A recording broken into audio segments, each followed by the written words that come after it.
is the difference between speculation and hope?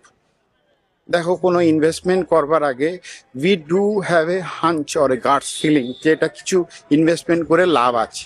এই guards বা hunch এটা আসে ফ্রম সাবকনসিয়াস মাইন্ড, কোনো সময় কিছু ভেবেছিলে দেখেছিলে, সেই দেখে বা মাথায় রয়ে গেছে, সেখান থেকে আমরা এই স্পেকুলেশনটা বা এই গার্ডস ফিলিংটা আসে। এবার গার্ডস ফিলিংয়ের ওপরই তো পুরো ইনভেস্টমেন্ট করা যায় না, there should be a series of test, just like or PL balance sheet দেখা, প্রোমোটারের ব্যাকগ্রাউন্ড চেক করা, এবং এই যে ইন্ডাস্ট্রিতে যে ব্যবসাটা করছে পাস্ট পারফরমেন্স কি ইন এনি আদার কান্ট্রি, শুধু ইন্ডিয়াতে হতে হবে তার কোনো মানে নেই, এনি আদার।